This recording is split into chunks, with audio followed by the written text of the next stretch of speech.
Hi Avi, how are you? I'd like to share with you some fruits of your labor, some naches.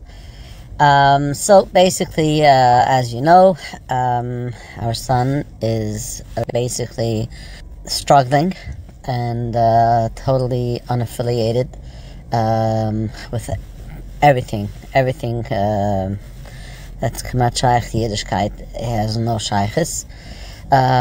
You've trained us well, Baruch Hashem. We carried him on a golden platter. We've done everything you had told us to do, and the Rabbanim told us to do.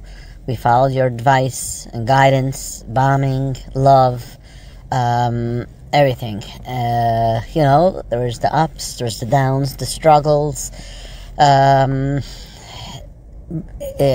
Basically, our son met his girl about 3.5 years ago, and they love each other, and they live together.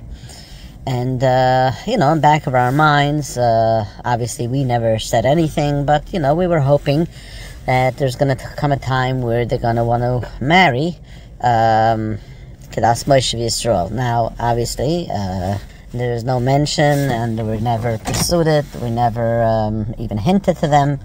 And one day, they decided to get engaged. Okay, but still, we thought it was more symbolic than has any meaning for anything. And then a year and a half later, after their engagement, girl, my son, want to go ahead with the chuppah Kedas Moshe Yisrael. It's something that was like Kriyas Yamsuf, something we never thought was going to happen. And Baruch Hashem, I am skipping most of the details and most part of the story because it's going to take too long to leave you in a voice note. It was just unbelievable. We right away, we booked a hall, and my son and his Kala, they basically, did all the arrangements of the weddings because they wanted to have it the way they wanted to have it. And we said, okay, we're just, I guess, we're going to pay for it. And and her parents were all on board.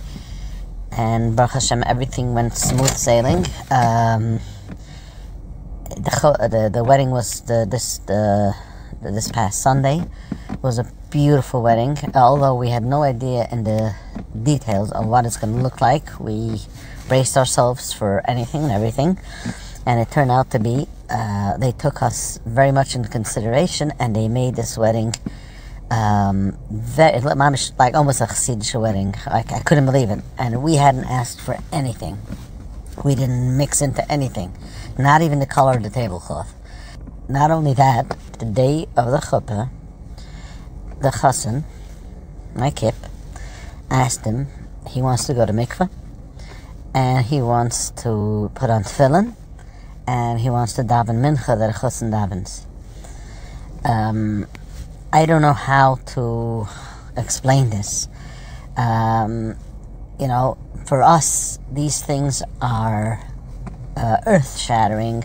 It's like Kriyas Yamsuf. I know other people that have no shaykhs to the sigi will say like, oh wow, okay, yeah, but for us this means so much. It's such a milestone.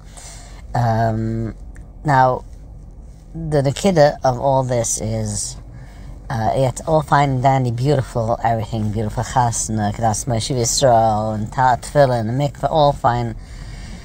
But the thing that mostly inspired me of all this is, as you always taught us, that they love us. They're the ones that will take care of us. And Baruch Hashem, they're not taking care of us in health, Baruch Hashem. But you could see how sensitive he was when he went to plan this wedding. He was thinking, how will my father like it? How will my mother like it? What's going to make them feel comfortable? And that, that's just unbelievable. It's unbelievable. That could not happen any other way. Only when the child feels very, very connected.